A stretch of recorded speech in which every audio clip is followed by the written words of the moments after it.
My family said, "You're not welcome at Christmas. It's only for parents now." I smiled, nodded, and booked a luxury cruise instead. They called it tradition. I called it freedom. My name is Meen, 34, pediatric nurse practitioner. No kids, no apologies. Last Thanksgiving, my sister-in-law told me, sweetly, almost lovingly, that I was too single for family holidays. My parents agreed. My brother said nothing. So I packed my silence into a suitcase and took it somewhere warm. 3 weeks later, I was standing barefoot on a deck surrounded by blue horizon, champagne in hand, watching the coast shrink to nothing. They thought they'd excluded me. They'd only freed me. If you've ever been quietly erased from your own family, you'll understand. Because sometimes, peace looks exactly like revenge. I used to think family meant unconditional love. Turns out, it had conditions I didn't meet. After my divorce, I spent every holiday trying to prove I still belonged. I showed up early, stayed late, brought gifts that showed I paid attention. When my siblings needed babysitting, I said yes. When my parents needed help with doctor visits, I rearranged shifts. It was an obligation, it was love. But love, in my family, came with ranking. Jessica, the eldest, had 2 kids and a minivan. Michael had the picture-perfect marriage with Sharon and their toddlers. And me? I had degrees, patients who trusted me, and a quiet house with a dog. But somehow that was never enough. At dinners, my mother would smile kindly and say, "You'll understand when you're a mom." That sentence sliced deeper than she knew, because it wasn't advice. It was a dismissal. It meant my life, as it was, didn't count yet. Sometimes I'd tell a story about a child I'd helped at work. A little girl who beat leukemia. A baby whose first laugh I witnessed. And they'd nod politely before turning back to talk about their kids. My victories didn't sound like theirs, so they didn't register. I wasn't the main character in the family narrative anymore. Still, I tried to ignore it. Every Christmas, I wrapped gifts for their kids, helped decorate the tree, and watched them take the family photo I was always somehow cropped out of. At first, I thought it was coincidence. Then I realized I was always the one holding the camera. It's strange how exclusion doesn't happen in one loud moment. It seeps in quietly, like cold air under a door, until one day you wake up and realize you've been standing outside your own home for years. Next year, they wouldn't even pretend to open the door. It started with Sharon's smile, the kind that hides a knife behind its gloss. Thanksgiving dinner was almost over when she leaned toward me, her voice dripping with something sweet and venomous. "Maren," she said, "we've been talking with your parents and decided to make Christmas a little more intimate this year." I set down my wine glass. Intimate? You know, just the parents, a family thing. For a second, I thought she was joking. Then I looked around the table, and no one corrected her. My brother, Michael, was busy laughing with Dad. Jessica was chasing her daughter with a napkin. My mom was refilling glasses, humming carols under her breath. No one met my eyes. "So you're uninviting me?" Sharon giggled, that brittle sound that makes your teeth hurt. "Oh, don't say it like that. We just want the kids to have their own memories. You'll understand when you're a mom." There it was again, the same sentence. This time it didn't just sting. It cracked something open. I looked at my father. "Dad?" He sighed. "Sweetheart, you know we're not getting any younger. We just want to focus on the grandkids while we can." "I'm your kid," I said quietly. "Doesn't that count for something?" My mother smiled like she was smoothing over a wrinkle. "Don't be dramatic, Maren. You'll have your own family someday." Someday. Always someday. Never now. I went home early that night, blaming it on a headache. But really, it was grief. Small, sharp, and humiliating. Cooper met me at the door, tail wagging like I was the best part of his day. I knelt down, hugged him, and whispered, "It's just us this year, buddy." That night, I poured myself a glass of wine and sat on the couch, staring at the glow of the Christmas lights I'd hung alone. Every bulb reflected back an old memory. Dad laughing, Mom humming, me at the edge of every frame. I wondered when exactly I became the extra in my own story. The silence felt heavy, but beneath it something new stirred. Clarity. If love was going to be conditional, then maybe it was time to love myself without terms. Maybe it was time to stop asking for a chair at their table and build my own. That night, something inside me shifted. I wasn't crying anymore. I was planning. By morning, my decision was made. If my family wanted Christmas to be for parents only, then fine, they could have it. Because I was about to create a version of Christmas they'd never forget. And this time I'd be the one sending the invitation to no one. The morning after Thanksgiving, I woke up with a headache that wasn't from wine. It was from realization. For 34 years, I had built my life around people who never made room for me in theirs. So I opened my laptop, typed one sentence, and hit enter on a search that would change everything. Christmas luxury cruises. The screen filled with glittering photos. Turquoise water, white ships the size of cities, people holding champagne, under strings of fairy lights. A floating world where no one asked why I didn't have kids or a husband. Just room service and ocean air. 12 days through the Caribbean. Stops in St. Thomas, St. Martin, and the Bahamas. A ship with 4 pools, a spa, a ballroom, and midnight buffets that looked like art. The price tag made me flinch, then smile. I had savings, a lot of it. Enough to buy peace. I clicked book now before I could talk myself out of it. Then I opened my closet and started packing in my mind. The red dress I'd never worn because it was too much. The white sandals that still had tags. The gold earrings my ex once said looked too loud. This time loud was the point. For every Christmas I spent shrinking myself. I packed something that made me feel seen. Even Cooper tilted his head like he could sense the shift. Like he knew his human was finally choosing herself.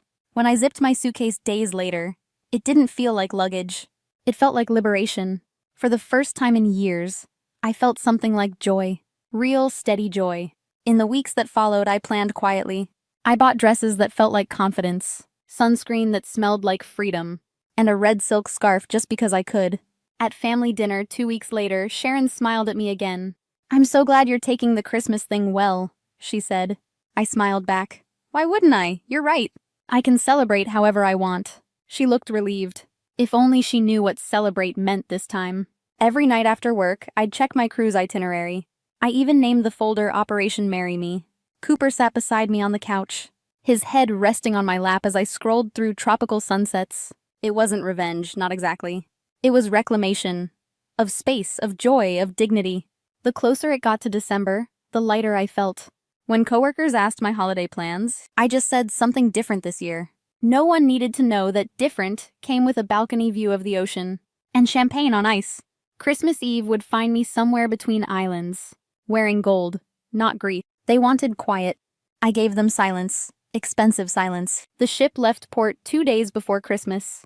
I stood on the balcony of my stateroom, watching Miami shrink into the horizon. The air was warm, the water endless, and for the first time in years, I didn't feel like an outsider. I felt untethered, gloriously alone. Dinner that first night was a celebration of strangers. There was laughter, live music, and glasses that never emptied. I smiled, really smiled, and asked a stranger to take a photo of me, champagne in hand, ocean behind me, sun melting into the waves. The caption came easily. "The ocean doesn't ask if you have kids. It just welcomes you." I posted it at sunset, when I knew my family back home would be sitting down to dinner. By morning, my phone was a storm. 37 missed calls. Texts from Mom, Dad, Jessica, and even Sharon. "Mom, Marin, where are you? We're worried." Dad, "How did you afford this? Did someone pay for you?" Sharon, "This is so selfish. You knew this would ruin the mood here." I scrolled through them slowly, each message, a mix of guilt and control disguised as concern. Mom's worried wasn't about me being safe. It was about me being visible. Dad's, "How did you afford this?" wasn't curiosity. It was disbelief that I could stand on my own. For years, they'd told themselves I needed their approval. Now I'd proven I didn't need their permission. It should have hurt more, but it didn't. It felt like standing in the sun after decades in the shade. Then came the comments. Friends from college cheering me on. Co-workers writing, "You deserve it, girl." And the extended family asking pointed questions. Aunt Clara, "Didn't your parents say money was tight this year?" Cousin Ryan, "Guess someone finally treated Marin right." Uncle Mark, "Good for you, it's about time." Every notification was a spark, lighting up years of quiet neglect. I didn't reply to anyone. Instead, I ordered room service, lobster, champagne, chocolate cake, and ate it on my balcony while the sea whispered below. When Sharon called again, I finally answered. "Marin, do you have any idea what you've started? Mom's crying, people are talking." I took a sip of champagne. Then maybe they should have thought about that before they uninvited me. Silence. "Are you punishing us?" she asked. "No," I said softly. "I'm celebrating me." That night, I posted one more photo. The stars over the water, no caption, just light and distance. They wanted to define me by absence, so I let my absence speak. By Christmas morning, The ship was anchored near St. Thomas. The ocean shimmered like glass. And for once, the world didn't ask anything of me. I had breakfast alone on the balcony. Coffee, fruit, and the kind of peace I used to beg for in crowded family rooms. Messages still poured in, but I stopped checking. For years, I'd measured my worth by their approval. Now silence was its own applause. Later that night, I walked to the upper deck. A live band played soft jazz under strings of gold lights. Couples danced, strangers toasted, and I stood by the railing, feeling the sea breeze wrap around me like forgiveness.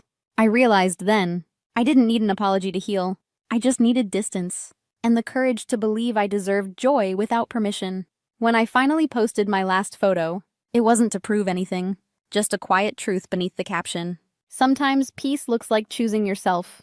A few days later, my mother texted again. No explanations, no defenses, just 3 words. We were wrong. I smiled but didn't reply. Not out of spite, but because I finally didn't need to be understood to feel whole. As fireworks lit up the sky that night, I whispered to the waves, "Merry Christmas, Maren." It felt like the first one that ever belonged to me. The water reflected the colors of the fireworks. Gold, blue, red, and I thought how far I'd come from that quiet table at Thanksgiving. Every spark above me felt like a piece of my story returning home. Brighter, freer, finally mine. If you've ever been made to feel like you weren't enough, you are. You always were.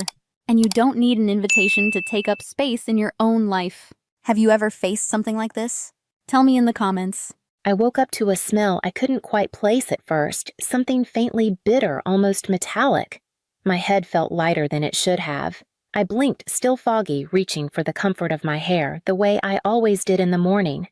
But my fingers met the pillow instead. Not just the pillow. Strands. Thick. Familiar. My name is Barbara, and on that morning I realized a part of me had been taken in my sleep. I sat up slowly. The bedsheet clung to my skin, and the strands of hair scattered across it looked like something had died there. Not someone, just something. A version of me.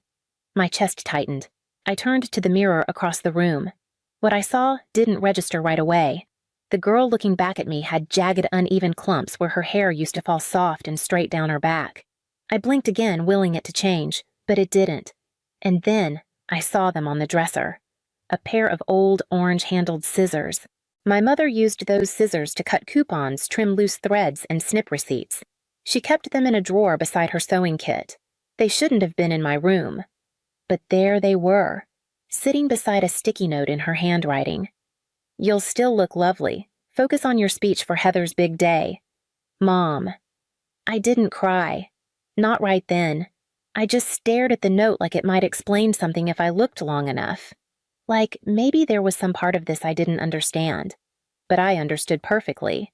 My younger sister Heather was getting married that weekend. A vineyard wedding with string lights and white roses and a guest list as curated as a bridal magazine cover. I had agreed to deliver the rehearsal brunch toast. I'd picked out a navy silk dress months ago, something modest but elegant. Paid for with my own salary after years of hand-me-downs and second-hand clearance racks. It was supposed to be my one moment to stand there and just be seen. Instead, I looked like someone had lost a bet. I wrapped a scarf around my head and went to the kitchen. My father, Richard, barely looked up from his cereal. "Oh, good you're up," he said. "Less hair makes your face less distracting anyway." At the stove, my mother Evelyn added calmly without turning around. "It's Heather's wedding, Barbara. Let her have her moment. Let her shine." They didn't say sorry. They didn't say anything more. Because to them, it wasn't a betrayal. It was a correction. I stayed at the kitchen table long after my coffee turned cold. My father Richard went back to his paper. My mother Evelyn hummed while rinsing out the pot like it was any other morning. No one looked at me. No one asked how I felt waking up shorn like livestock. I had always known there were rules in our house, some written, most not. Heather got to shine. I got to show up. That was the balance. That was how things worked. It wasn't always cruel. Sometimes it was quiet. Heather had violin lessons and tutors and sleepaway camps with girls whose last names had silent letters. I had hand-me-down jeans, weekend shifts at the local diner, and the same backpack for 4 years. She got a graduation trip to Paris. I got a prepaid visa and the words, "You're lucky we could help at all." I moved out at 19. 2 jobs, 2 roommates, and no calls home unless someone needed a holiday RSVP. But I still said yes to the wedding, still bought a gift, still wrote the damn toast, because a small part of me, a worn and desperate part, believed this might finally be one of those rare family moments where I wouldn't have to shrink. Now I knew better. It wasn't sudden. What they did to me that night with the scissors, it wasn't a one-time lapse in judgment. It was the final act in a long, quiet play. And I remembered something. I was 14. There was a church talent night. I had begged to sing. Practiced in secret, waited until Heather said she didn't want to perform that year. That night, I wore a blue dress I'd found at a thrift store, lace at the collar, soft pleats. I thought I looked nice. I sang a song I'd heard my mother humming once in the kitchen. People clapped. A neighbor smiled at me like I'd surprised her. But when we got home, Evelyn didn't take off her coat. She called me to the bathroom, flicked on the overhead light, and looked me up and down. "That dress made you look desperate," she said. "Do you want people to think you're showing off? You don't do that to your sister." That was the first time I felt it not just favoritism, but something colder, a kind of warning. Know your place, or we'll make sure you remember it. I didn't sing in public again. I didn't wear that color either. Now, in the silence of the kitchen, I touched the back of my neck where my hair used to fall and thought they didn't just cut my hair. They've been cutting me down for years. I didn't plan to call anyone, but my hands shook too hard to hold a brush, and the silence in that house felt like it might peel my skin off. So I picked up the phone. Becca answered on the second ring. Becca was my roommate back when I first moved out. We'd kept in touch over the years, book recs, birthdays, the occasional tell me if this text sounds unhinged screenshot. But that morning, I didn't bother with pleasantries. "They cut my hair," I said. "In my sleep." There was a pause. A breath held across miles. "Barbara," she said. "Tell me you're not joking." "I'm not." My voice cracked. "It's bad. It's really bad." She didn't ask what I meant. She just said she was on her way. When she walked in and saw me, she froze in the doorway. Her mouth opened, then closed. I'd tried to straighten the mess, but there was only so much you could do with a pair of sewing shears and hands that wouldn't stop trembling. "They did this to you on purpose?" she asked. I nodded. My throat was dry. Becca sat down beside me. We didn't talk for a moment. Then she pulled out her phone. "We're not going to that wedding like this," she said. I shook my head. "I don't want revenge. I'm not talking about revenge." She tapped something on her screen. "I'm talking about truth." She asked me if I'd recorded anything at all. I hesitated, then remembered the voice notes I kept on my phone. I used them for therapy mostly, moments I wanted to bring up but always forgot. We played one. It was Evelyn's voice. She's always trying to draw attention. That photo from the bridal shower, inappropriate. Then Richard. "Pretty girls at weddings just ruin things. Jealousy, tension, it's not worth it." Becca looked at me. Her expression wasn't surprise. It was confirmation. Then came the last file. One I'd saved weeks ago, never listened to. Evelyn again. She'll sleep through it. "We'll cut it after the tea. And Richard, low and calm, girls like her need reminders." Becca's finger hovered over the pause button, but I stopped her. "Let it play." The file ended. The silence that followed wasn't empty. It was full of everything I'd never let myself believe. I didn't sleep that night. Not really. Becca stayed over. She made tea the safe kind and sat on the floor by my bed while I stared at the ceiling. The house creaked with the quietness of a place that never expected to be questioned. I kept thinking I could still back out. I could stay silent. Let them smile through the speeches. I could wrap a scarf around my head, deliver the toast they wrote for me, and fade back into the role I was trained to play. But something about hearing their voices on that recording so casual, so certain, had stripped that choice from me. In the morning, Becca stood behind me with a pair of real hair-cutting scissors. Not the orange ones. These were silver. Sharp. "You sure?" she asked. I nodded. She started trimming, cleaning the jagged mess into something sleek, even deliberate. A short bob, edgy strong. The kind of cut that said I'm not here to be palatable. "You look like someone about to expose a family," she whispered. I practiced my speech in front of the mirror. Not the one I was supposed to give. That one was gone, burned literally in the kitchen sink while Becca clapped. This one was mine.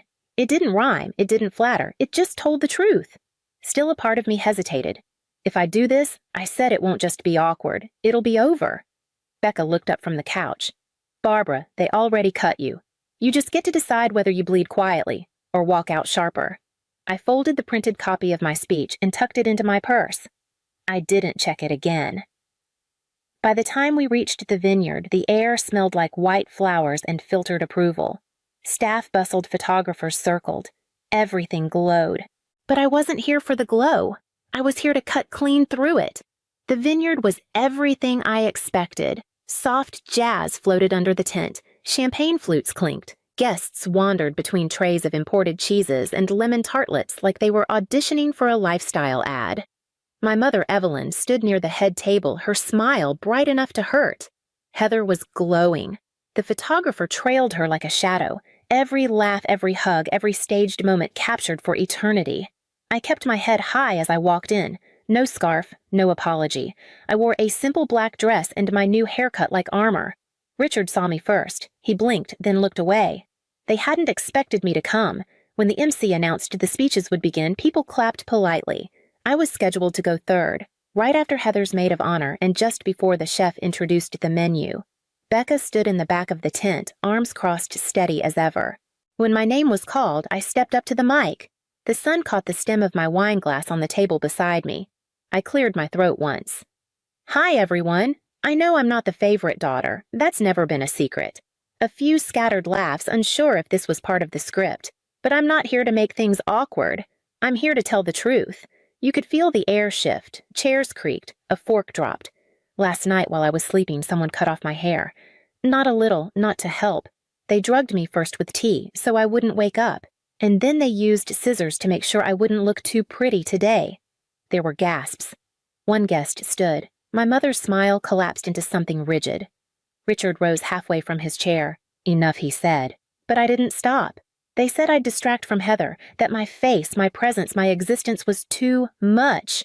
And I want you all to know, it wasn't an accident. I pulled my phone from my clutch, opened the audio file, hit play. Evelyn's voice came through the speakers, clear, calm, unmistakable.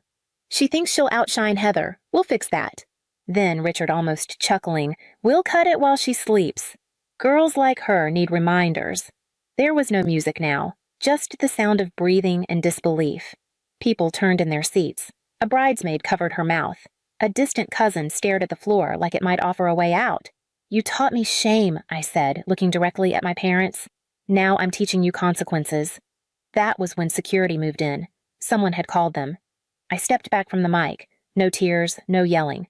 Just a quiet walk toward the edge of the tent. Heather stood frozen. Her mouth opened, then closed. Finally, she spat, "You ruined my wedding." I looked at her only once. No, Heather. You ruined your sister. Then I walked out. The clip went online less than 6 hours later. Becca had filmed the entire brunch speech on her phone, steady as stone from the back of the tent. She didn't ask me if she could post it. She just did. The caption read, "This is what happens when family becomes control." By the next morning, it had nearly 1 million views. Comments poured in. Daughters, sisters, even mothers. People saying, "This happened to me too. I've never heard it said out loud like this." I didn't know how much I needed someone to name it. Talk shows picked it up. Bloggers dissected every word. Some called it a feminist mic drop. Others called it a quiet revolution. But no one ignored it.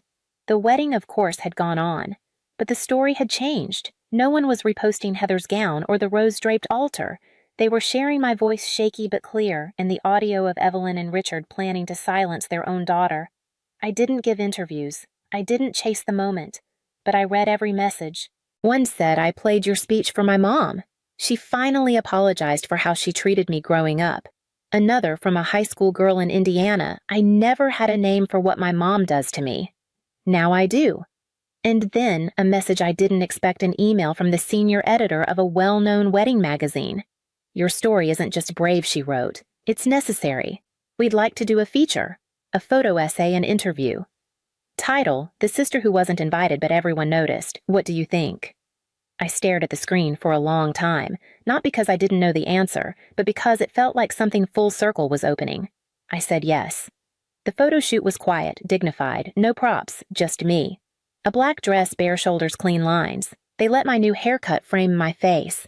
They didn't try to soften me. And for the first time in my life, no one told me to step aside, or smile more, or think about how it might make Heather feel.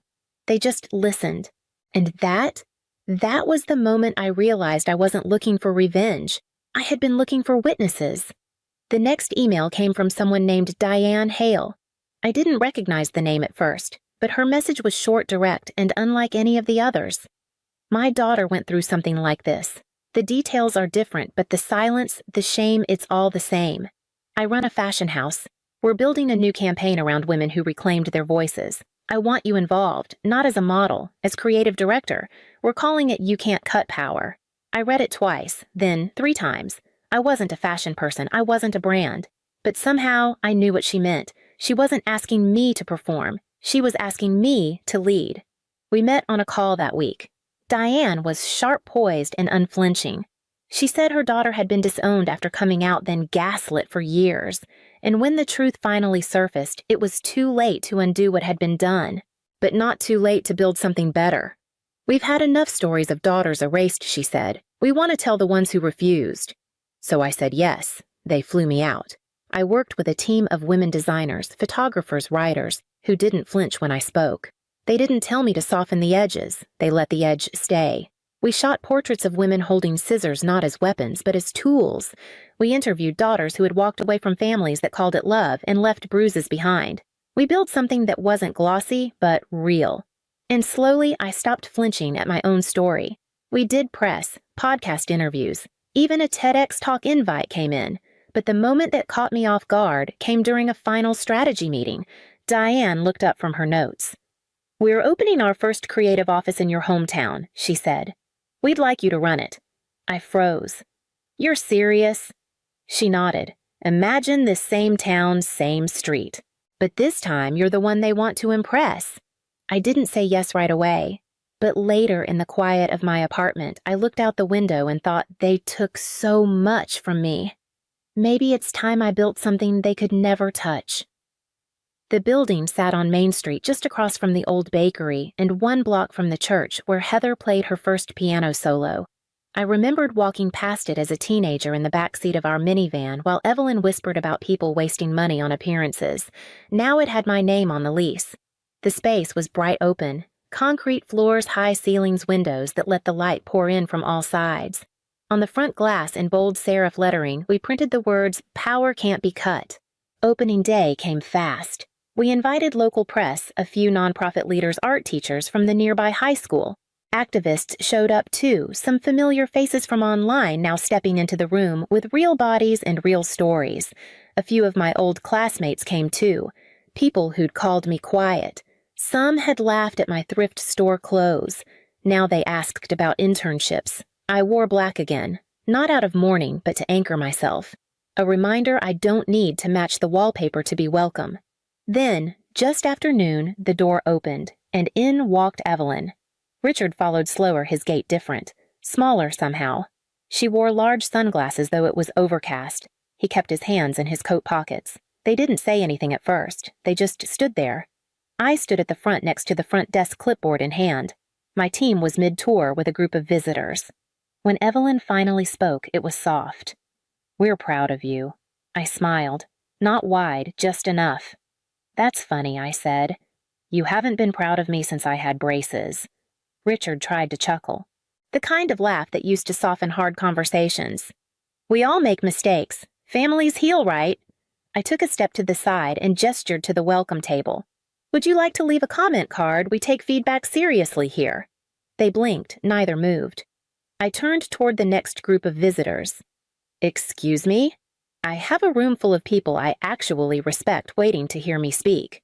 They stayed where they were just for a moment, long enough to realize the room no longer belonged to them. Then they turned and walked out.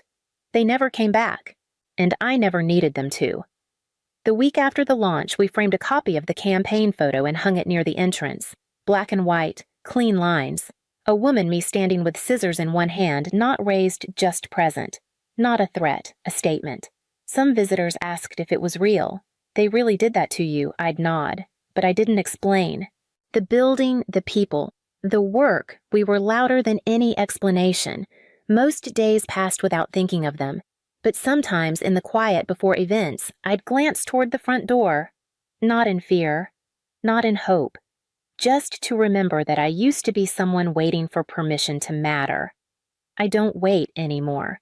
And just before the campaign ended, I walked past that glass door and whispered to no one in particular, "Next time you try to cut a daughter down to elevate another." I paused. Just remember scissors dull. Some girls sharpen. Then I walked back inside. I woke to the slow beep of a heart monitor and the dry chill of hospital air against my skin. My eyes stayed shut too heavy to lift, but the world pressed in anyway, rubber soles on linoleum paper, rustling someone breathing just inches away. Then I heard her. Diane Blake, my mother, her voice low measured, like she was ordering lunch. So, if we take her other kidney, would she survive? The room didn't move, but inside me something cracked. My name is Nancy Blake. I was 23 when my parents stood 3 feet from my bed and calmly discussed whether I should be allowed to keep living. She wouldn't survive, the doctor said. Then my father, Chuck Blake, added his voice. It didn't tremble. He could have been talking about a car that wouldn't start. Jason has a future. She doesn't. Jason. My younger brother, the favored one. The boy they bent the rules for, made excuses for, bragged about to anyone who'd listen. And then my mother again. She's a burden anyway. That word didn't echo. It sank into the mattress, into the space between my ribs. Burden. It had weight. It had teeth. I didn't cry. I couldn't. My body was still too broken. But I heard them. And what I heard was louder than any alarm. They weren't grieving. They were strategizing. I forced my breath to stay slow, shallow. The monitor beeped on too loud in the silence. My mind reached for the last thing I remembered: rain on the windshield, Jason behind the wheel, my thumb tracing the smooth silver edge of my grandmother's bracelet. Gone now, so was I, at least to them. But under the bandages and bruises, under the haze of medication, something lit quiet clear. If I live, they will never touch me again. And I meant it. The last clear thing I remember was the rain. Soft at first, then steadier, tapping against the windshield like someone too polite to knock hard. I sat in the passenger seat watching the world outside turn to blurred gray while Jason, my brother, talked about an internship he wasn't qualified for. Mom thinks it'll straighten me out. He laughed, eyes on the road, thumbs tapping the steering wheel like he already knew he wouldn't follow through. I nodded, but I wasn't really there. My fingers found the silver chain at my wrist, Grandma Margaret's bracelet. Cold, polished, real. It was the one thing I always held when everything else felt loud, too fast, too much. She used to say, if you can feel it, you can breathe through it. I still heard her sometimes. Margaret Blake, warm-skinned, clear voice, the only person who ever saw me without blinking past. I looked at Jason. He was reading a message on his phone, smiling. That was his power. He moved through rooms like they were made for him. Diane called him thoughtful for rinsing his own plate. Chuck bragged about his potential to men at gas stations. And me, I wiped the counters, took the trash out, made sure no one ran out of paper towels. He was the one with promise. I don't remember the crash, beginning only the color red, the screech of tires metal folding into metal like paper. And then silence, the kind that doesn't echo, the kind that swallows. They told me later it was a drunk driver, that I should be grateful I survived. But something deeper than bones had already broken long before that. Because long before the crash, I'd already learned how to fade into corners, to quiet my voice, to take up less space. Long before the hospital, I knew exactly who mattered in our family. And it wasn't me. When I opened my eyes again, the world felt altered, like someone had taken it apart and reassembled it just slightly wrong. The ceiling lights above me buzzed, humming with that harsh hospital glow, too bright, too cold. I heard the monitor beside me steady, mechanical. Beep. Pause, beep. I tried to move, but my arms felt buried in cement. My mouth was dry. I couldn't speak. Not yet. The nurse noticed first. Middle-aged, quiet hands. She pressed the call button and leaned over me, her voice a whisper I couldn't follow. I wanted to ask where I was, where Jason was. What happened? But the words got stuck somewhere behind my teeth. The door opened before she could answer. I smelled them first. Diane, my mother, her perfume, still cloying and oversweet, the one she wore to church and job interviews. And Chuck, my father, shaving cream and starch. He always smelled like distance. They walked in like visitors to a museum. Calm. Clinical. She's awake, my mother told the doctor. Not Nancy. Not baby. Just a statement. Dad didn't speak. Just stood there, arms folded, eyes looking at the wall behind me like I was something inconvenient to step around. I tried to lift my arm to reach for anything, someone's hand, a sleeve, a corner of the blanket, but the IV yanked and my arm flopped back down. No one reached back. The doctor said a lot without saying much. That flat, careful voice doctors use when they've done all they can. I caught fragments, stable internal bleeding, left kidney removed. No one asked me how I felt about losing part of myself. I turned my head, looking for the bracelet. Grandma's bracelet. It was gone. Probably cut off in surgery, maybe lost, maybe discarded. It didn't matter, but I felt its absence. A ghost of silver on bare skin. Then I heard her. She's just a burden anyway, Diane muttered, like I wasn't there, like I hadn't heard it before. It didn't surprise me, but this time it landed different. It didn't just sting, it rooted. I lay there, staring up the ceiling, blurring as tears tried and failed to form. The pain was deep, but not just physical. It was the kind of ache that settles where your voice should be. If I get out of this bed, I will never let them carry me in pieces again. And I meant it. It was late hospital late, the kind of stillness that hums instead of breathes. Machines' ticked heels clicked somewhere far away, but in my room, everything felt suspended. I kept my eyes shut, not asleep, not awake, just floating inside the ache. That's when I heard them again. So you're saying if we take her other kidney? Diane's voice. Cool, precise, like the snap of a lid on a container. She wouldn't survive that, the doctor replied. Then Chuck, smooth as ever, Jason has a future. She doesn't. And again, my mother more firm this time. She's just a burden anyway. This would be her contribution. My body didn't move, couldn't. But something inside it flinched. A breath caught in my throat, sharp and silent. A tear slipped sideways into the pillow and stayed there soaking in like truth. They weren't even checking if I could hear them, because it didn't matter. Later that night, Ruth Kaplan came in.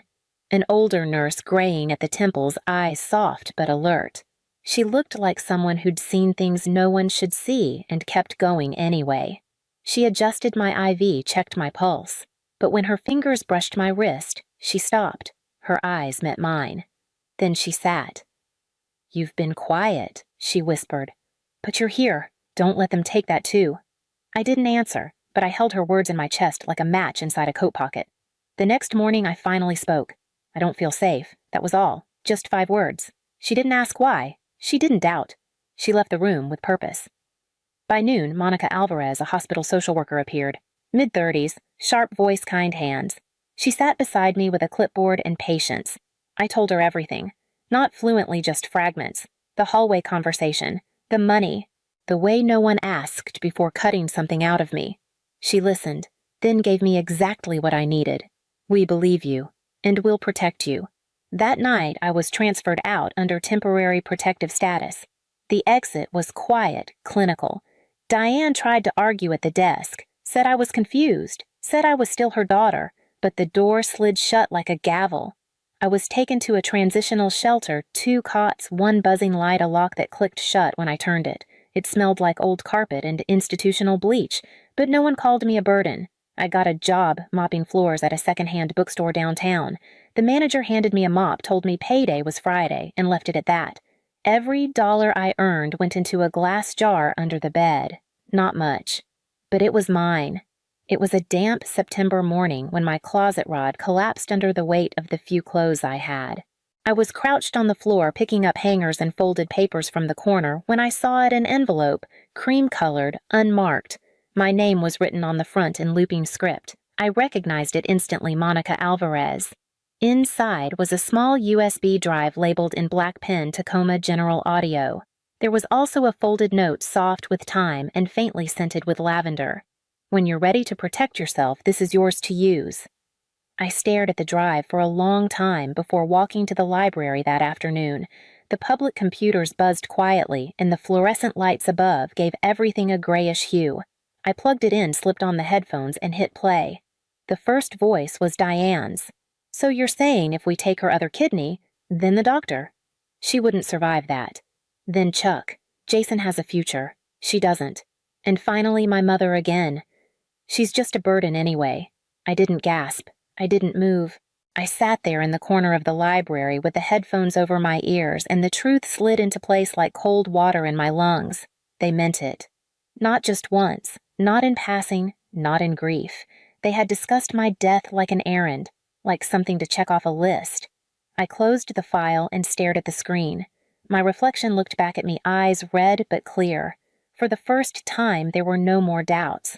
No more hoping they didn't mean what I'd heard. I slipped the USB back into my pocket and folded Monica's note into my palm. I had survived their silence. Now I had the evidence, and a name they couldn't touch. 3 years is a long time when you're rebuilding from zero. It passes slowly like learning to breathe through cloth. But I filled it one page one night shift, one whispered yes at a time. I legally changed my name to Claire Olin 2 months after I moved out of the shelter. I wanted something clean, something mine. The judge barely looked up when she approved the paperwork.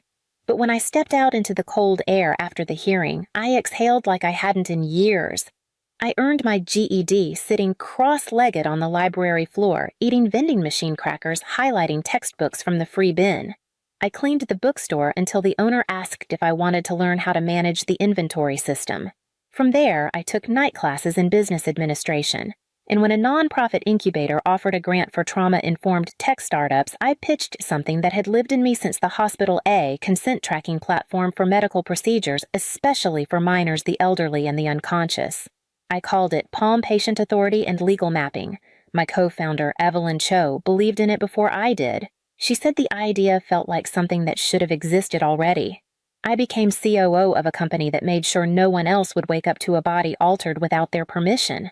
At the office, I kept a locked drawer with 2 things: the USB drive from Monica and a black and white photo of Margaret Blake, my grandmother. She was younger in that picture, maybe 30, standing on a porch in a plain dress, her arms folded like she didn't trust the camera. I looked more like her every year. On a rainy Tuesday, I opened our applicant portal and saw a familiar name. Jason Blake, resume attached, cover letter shaky, no mention of me. The email pinged in my inbox like a dropped glass. He didn't know. Of course he didn't. I stared at the screen for a long time. Not angry, not afraid, just certain. He'd walked into a building I helped build, and he had no idea I'd be the one waiting on the other side. The appointment was set for 8:00 a.m. I watched his name blink on the shared calendar, Jason Blake interview, business ops associate, and felt nothing. No tremble. No bile. Just a stillness that came from living long enough without answers until you became one. He arrived on time. Same hair, same easy grin, same way of walking, like the world would always shift to make space for him. He didn't recognize me at first. I didn't expect him to. My hair was shorter now, sharper. The nameplate on my desk read Claire Olin COO. I offered him a seat across from me. He glanced around the room like he was trying to place something. Or someone. "Thank you for seeing me," he said, clearing his throat. "I really need this." His resume was thin, a couple jobs that hadn't lasted, a business degree he never finished. I skimmed it once, closed the folder, and folded my hands. "Do you know who I am?" He stared. The silence stretched, then his eyes flicked up. Something moved in them. Recognition, fear, disbelief. "Nancy?" I didn't answer. I reached into my drawer, pulled out the USB, and slid it across the table. "You'll want to listen to that." "Before you keep talking, he didn't touch it." I thought you were gone." "I was." He started to speak again, something about how things were different now, how he had no idea. I stopped him. This company was built to protect people from families like ours. I stood up. "You won't work here. You won't get a reference. You won't find space in any project I touch, and I touch a lot." He looked like he might cry, or apologize, or ask for understanding. I offered him none. This isn't revenge. This is closure. He opened his mouth. I opened the door. He walked out with his shoulders low, the same way I used to leave the dinner table. But I didn't watch him go. I returned to my desk, placed the USB back in its drawer, and turned off the calendar reminder. One click, one silence, one less weight I had to carry. It arrived in a plain white envelope, no return address. Just my name, Claire Olin, written in shaky, unfamiliar script. I knew the handwriting before I opened it. My mother always pressed too hard with a pen, like she was trying to leave a mark deeper than ink. Inside was one page, lined, torn from a legal pad. The folds were uneven, like it had been handled too many times before being sent. Jason can't find work. Your father's health is failing. The house might go. But you're still our daughter, and you've always been the responsible one. No apology, no ownership. Just the same soft demand wrapped in guilt. Still our daughter. I read it once. Then again. Each time the same message underneath "you owe us." I didn't feel rage, just a deep, hollow quiet. That night I sat at my desk, pulled out a blank card, and wrote one sentence in blue ink. You chose your son when I was unconscious. Now live with that choice. No greeting, no name, no return address. I sealed the envelope, walked it to the mailbox 2 blocks down, and let it fall through the slot. That was the last time I used the name Nancy Blake on anything. When the policy passed, it didn't make headlines. No press conference, no photo ops. Just a paragraph buried in a state bulletin. The Olin provision requires written time-stamped consent for any non-emergency organ removal with oversight from a third-party guardian. They named it after me, Claire Olin. Not to honor, not to celebrate. Just to mark a line that shouldn't have been crossed. Sometimes when I walk past the hospital where I almost died, I pause. Not to remember the pain, but to remember the silence. The way no one asked me. The way they never thought I'd live long enough to answer. Now someone else will. That's enough. The bay was quiet that morning. Wind, low water flat, like brushed glass. I sat on the old bench facing Commencement Bay, my coat buttoned to the throat, hands tucked into my sleeves. My fingers curled over the inside of my wrist where the bracelet used to be. I could still feel the imprint sometimes, like a ghost of metal against skin. No one waited for me. No one expected anything. For once, that felt like freedom. I watched the sky turn gold, and I said nothing, because I didn't need to. I chose me, and I will keep choosing me. Some of us were never asked. We were just expected to give to bend, to survive in silence. Maybe you've sat in that kind of room too. Maybe you were the invisible one, or the one they almost broke without touching. If a part of you once disappeared just to stay safe, you're not alone. You don't have to say everything. Just leave one word they never let you say.